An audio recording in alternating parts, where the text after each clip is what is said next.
have your attention just to let you know that we will be leaving at 9 a.m. via charter to Nigeria, and I will update the SAFA group with all the information that you need.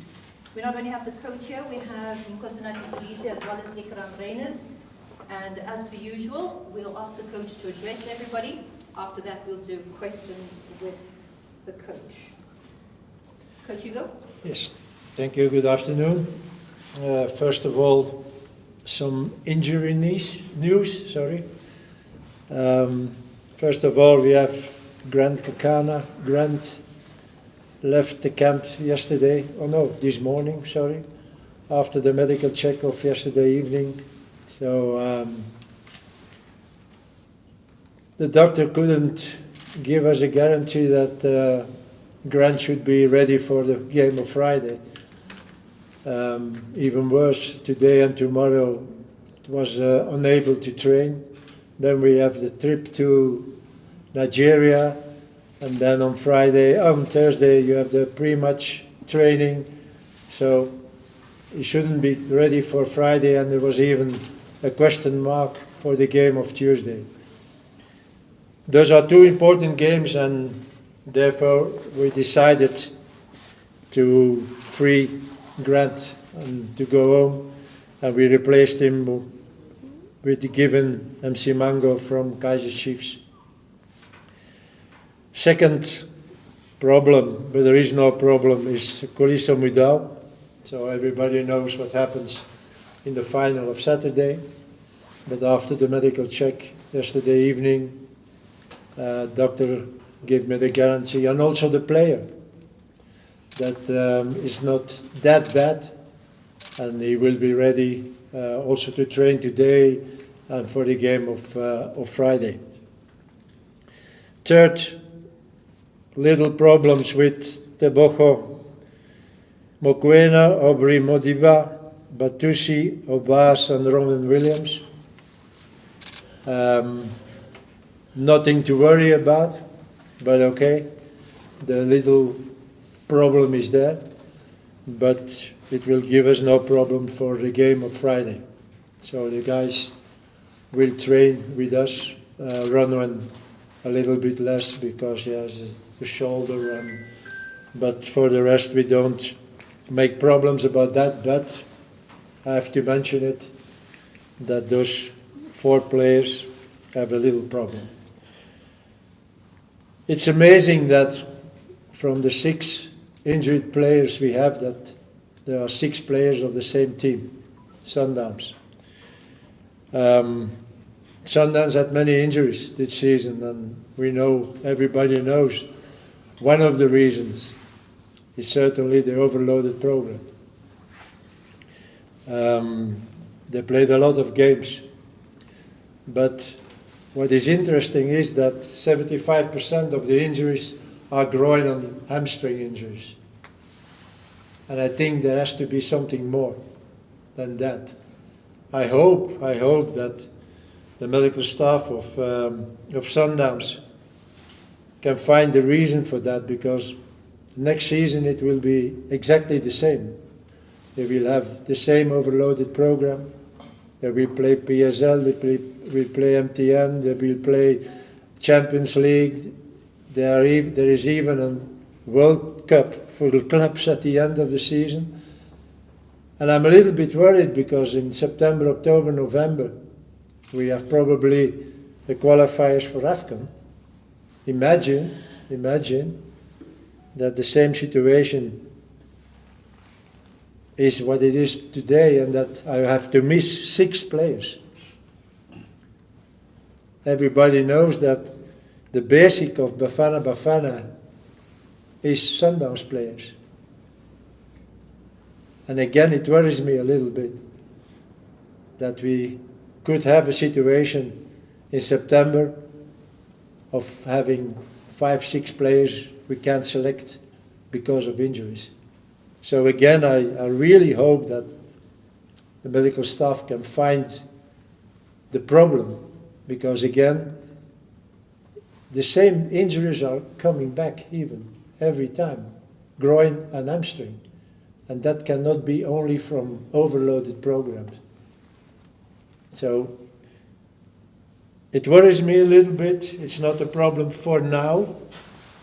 But again, we have very important games in front of us. And I really hope that in September, October, or November, for those important games, that we don't have those problems. Let's go to Nigeria and Zimbabwe. Qualifiers for World Cup. Everybody knows that every one of us wants to go and wants to be qualified for the World Cup in 26, but we are in front of two very tough games. First of all, Nigeria, finalist AFCON, players who are playing in the best competitions in Europe. At the other side, we saw also what we can do against them on AFCON. If we had a little bit luck on our side, we were in the final and not Nigeria. I think we were the best team in the semi-finals. We could have won that, so we don't have to be afraid. The other game against Zimbabwe is different.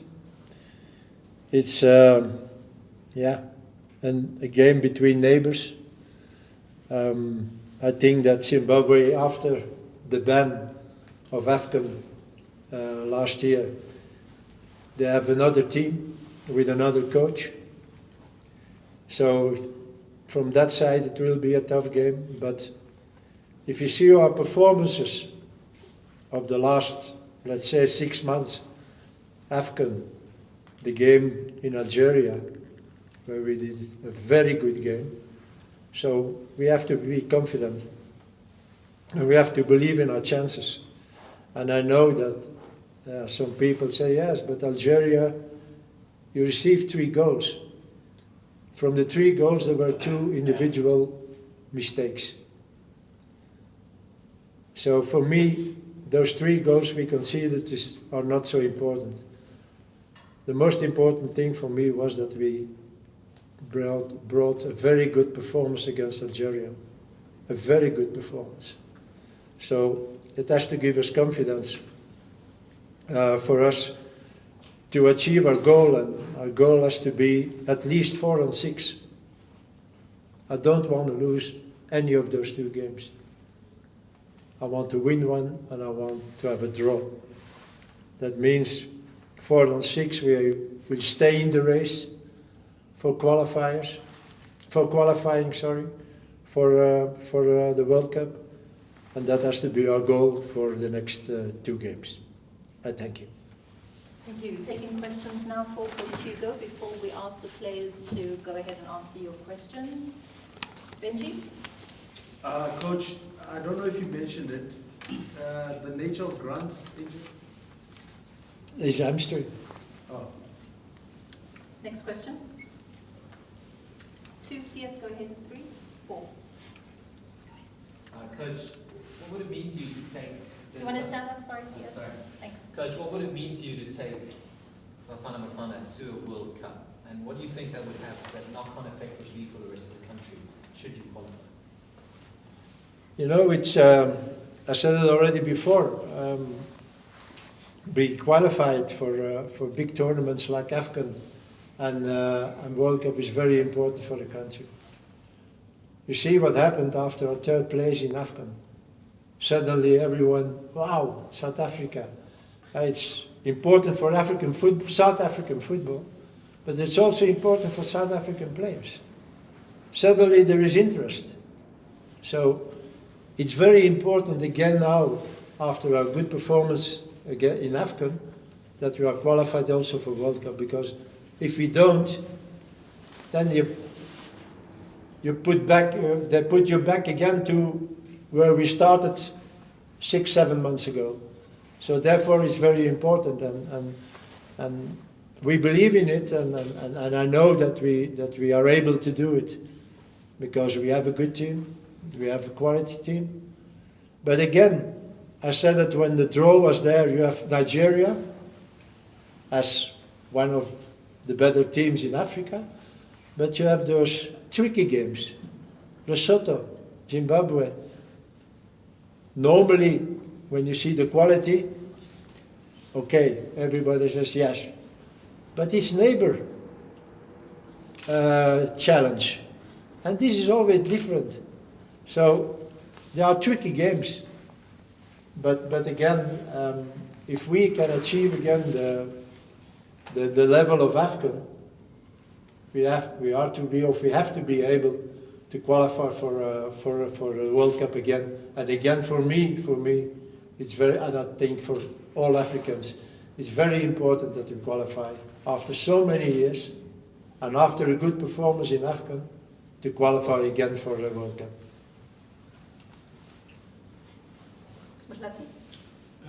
Coach, were you surprised to see Kuliso playing for the whole match in the final despite the fact that he had a shoulder issue? Yeah, you know, I was surprised the moment self because you saw Kuliso after he fell, and then a little bit later you saw the physiotherapist making sign that he has to be changed. Then you saw suddenly he was with bandage. Then I said, okay, second half, because I saw him coming out of the pitch and yeah, that he didn't want, or that he felt that it was difficult to go on. And then the second half started and he's playing again and he's playing all the game. So I talked with him and certainly they give him something to have less pain. So after the checkup of yesterday evening, I spoke with the doctor and even Sunday evening I had news for Kuliso that said, no problem. It's not so bad that you think. And that gives me a little bit confidence that he should be ready. And yesterday after the checkup, okay, we will see. Certainly he needs a bandage, certainly maybe he needs something to have less pain, but Kuliso will be all right for the game against Nigeria. Lorenz? Coach, just how important is it that he is 100% fit? Kuliso is 100% fit because you saw what Lukman did at AFCON. You've seen what he's done for his club as well. He's probably one of the most dangerous players now that Osimhen is ruled out. So how important is that Kuliso is 100% fit for the Nigeria game? That they will be 100%. Yeah, because Lukman is obviously a danger man. You know, I can't guarantee that they will be 100%, but I think 95% it will be like this. So those injuries are, yes, how you call it, a little. You feel it, but it's not really a problem. And if it's good, if we give them good treatment now the next days, and we look a little bit at what they do on training, I think there will be no problem for Friday. I think sailor should be changed to soldier. And we're going to go in the front here, at the back, there. Go ahead. Good afternoon, Coach. I hope that you're good. Coach, how important is it that you've got the same sort of good understanding in around the players within the camp? Because I think that's what you've also brought in. Of course, the squad is winning; they're doing great after AFCON. But how important is it to keep that healthy relationship in around the players? I think that's one of the big qualities of this group. It is really a group. I said it already, the way they treat each other, the way they are, the mentality in the group. It's fantastic, and this was one also the reason, of an important reason, why we did it so well in AFCON. AFCON gave us a boost of confidence because we did good performances. And you see now also the new guys are coming in the group and there's nothing changing.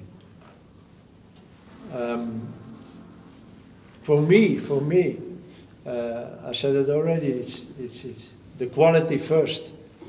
Was the quality of the player, and the player needs to have the quality what I think he needs to have. But next to that, the mentality is as important as the quality. You can have a very good player with a bad mentality, it's terrible, or the opposite. So we are looking also to, okay, first, what is the quality? Okay, very good player, but what is his mentality? And you know, one or two players can really ruin everything because of their bad mentality. So I see now, okay, we are not so long together, but you see immediately the way they are eating together and the talks between each other, the way they treat each other. Okay, even with the new players, there is no problem. Immediately they adapt and immediately they are received by the others. So, yeah, it's for me as a coach, it's fantastic to see them. Right, question at the back? No, we're at the back, then we're there, then we're here. Coach, Please don't forget to say your name and also the media house you represent. Njabulangiti from News 24. Coach, Speak loud because you are very far. it's Njabulangiti from News 24. What do you make of this expanding football calendar? I mean, the Club World Cup, there are more teams, AFCON, more teams, and there's this growing trend where players have to play more games, and I think Sundowns are an example of that in terms of the effect. And then what would you like to be done in terms of having a player, like more priority on player welfare? Because there was one coach who said that because of the more games being played, players might consider not playing for the national teams because obviously the club being You know, that's a program. Huh? We can't change that. And again, when you see the games the players of Sundowns played, it's terrible in one season and all important games. You can't say, okay, MTM, don't interest me. PSL, don't interest me. Champions League, don't interest me. African League, no. They are all important games. And yeah, you have to manage that. You have to manage that. And so this year, there was also AFCON. Huh? We don't have to forget that. So I know that this is an overloaded program, but yeah, they are professionals. And yeah, you have to deal with it, you have to manage it. But again, what I said in the beginning of this press conference, it worries me a little bit.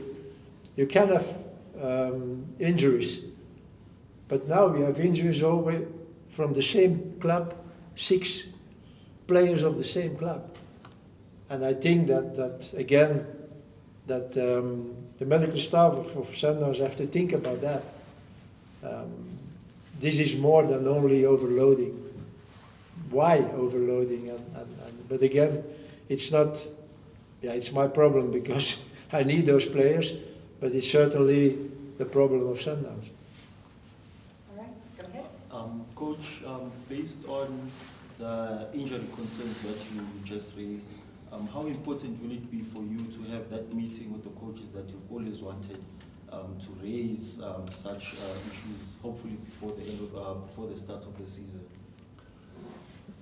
Yes, what can I say about that?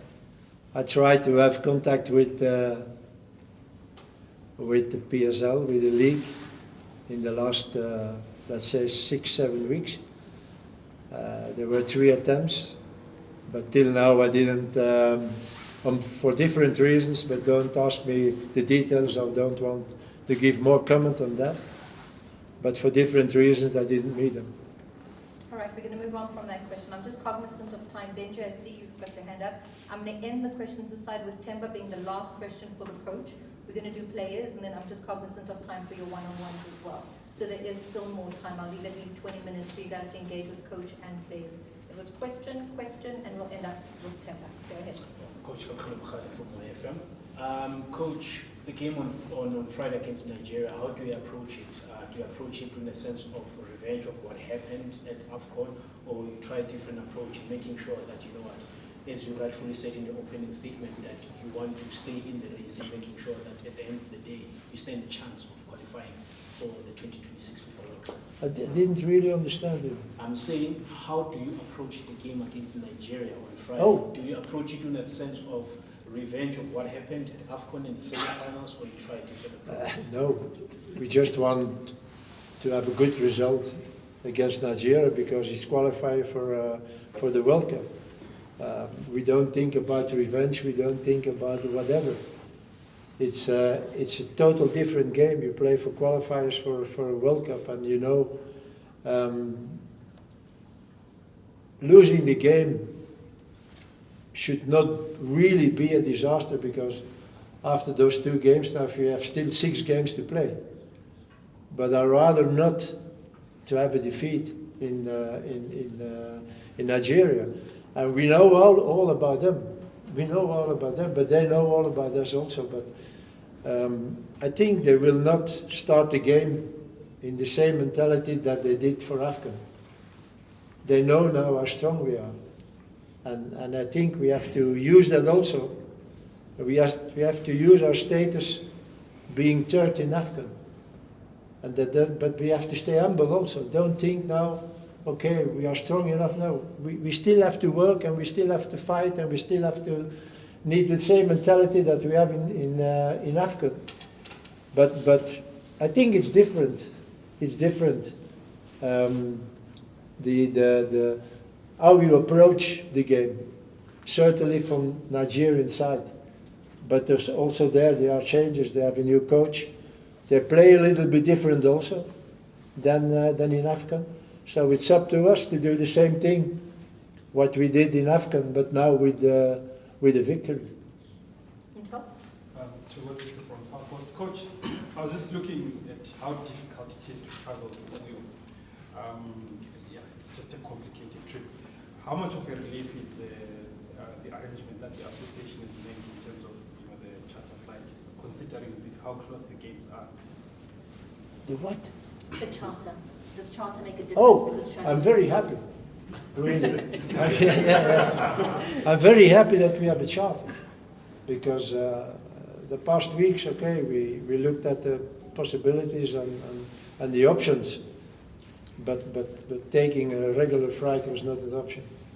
You are 20 hours on the way with waiting times and so on. So yeah, if you have to do that, and yeah, that was also a little bit, I think, why we lost in Rwanda. We had a terrible trouble there. Not only the flight, but then 3 hours in the bus. So after 6 hours flight, so we played against Benin, and then you have to travel, and so now we have a charter. We step in the plane, and 6 hours later we are there. So I'm really very happy, and I have to thank SAFA for the efforts they did, the financial efforts, because it's not cheap. But they also understand the importance of that game and the importance to travel on a easy way, let's say it like that. 6 hours is long, but if you step in the plane and 6 hours later you are there, it's not so long. So again, I'm very happy with it. Can we round it up for us, please? Thank you so much. Temba Shabalala, Joseph from Sports. Coach, it's not every day that we see a 17-year-old within the Bafana Bafana setup, but you've taken that brave step and bring in a young Mofokeng. How is his attitude when you looked at him mixing with even more senior players like your Ikram and CBC within the national team? He's a very humble guy, really. I was very happy to see him yesterday, and he had respect for every player. You see, really, this guy knows that he's young and that he needs to have respect for all those players who showed 10 times more than he. They were already 7-8 years in first division. He scored 14 goals. He was fantastic. He was fantastic. But he knows that it is still a long way to go. I see it on his attitude. And I'm very happy with that, because you know, when you receive so much publicity like he this season, and then suddenly with the winning goal of Saturday, yeah, it's a nice guy, and I'm very happy that he's like that. So I hope that he stays in his head like he is now. The quality is there. Nobody has to discuss that. So, but being humble, like he is now, with all this publicity around and what they told about him going to Europe and going there and whatever. yeah, he's still, I think, the same Mofokeng of 10 months ago, and I'm very happy about that. Perfect, thank you. Guys, I'm going to ask Coach to set out, and then we